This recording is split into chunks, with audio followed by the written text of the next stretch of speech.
Hello, and welcome to Top Deck. Today, I wanted to do a Pauper deck tech. The deck in question today is Dimir Control. I find this to be a rather consistent deck that isn't too difficult to pilot.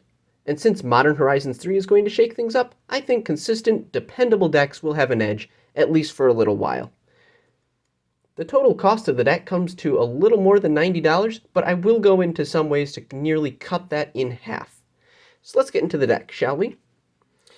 The deck list I am running has 4 Brainstorms, 4 Mental Notes, 4 Thought Scours, 4 Lorien Reveals, 2 Spell Pierces, 4 Counter Spells,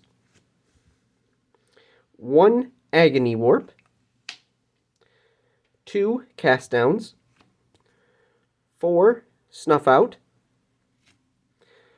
1 Drown in Sorrow, 1 Murmuring Mystic, 4 Augur of Bolas, 3 Gurmag Anglers, and 4 Tolarian Terrors. The mana base consists of 1 Bojuka Bog, 2 Dimir Aqueducts, 4 Contaminated Aquifers,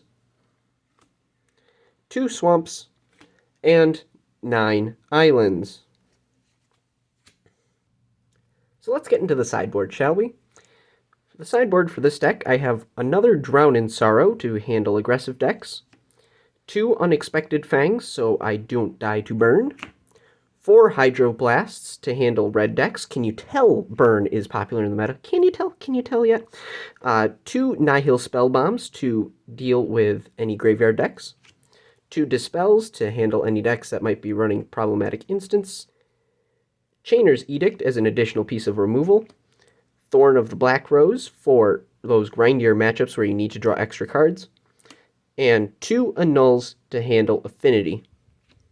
The main game plan of this deck is pretty simple. The goal is to control the board with our removal spells and counter spells until we can deploy either Angler or Terror. Please note that Gurmag Angler most of the time exiles cards from the graveyard with the Delve ability, while Terror only cares about the number of instant and sorcery cards in the graveyard. It is therefore easier to chain Terrors together than it is Anglers. Just keep this in mind in-game. Brainstorm helps us sculpt our hand throughout the game, while Mental Note and Thought Scour help us fill our graveyard while preventing a Brainstorm lock. Augur of Bolas is a great blocker and helps us find instants and sorceries, thus contributing to the deck's consistency. Meanwhile, Lorien Revealed is great at finding lands and preventing Brainstorm locks in the early game, and it provides massive card advantage in the late game.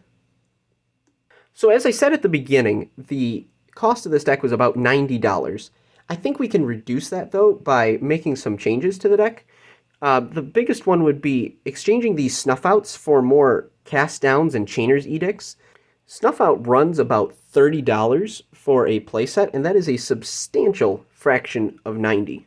The other noticeable change that I would make would be to exchange these Hydroblasts for Blue Elemental Blasts. Blue Elemental Blasts and Hydroblasts do the exact same thing, either countering a red spell or destroying a red permanent.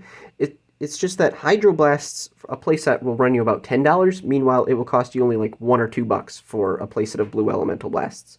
Why did I get Hydroblasts? I don't know. Be smarter than me, kids. Shop around a little bit before you pick a card. Making both of these cuts will save you about $40. That's right. Half the value of the deck lies within these 8 cards. So that's about it for me. Tell me what you think of the deck in the comments below.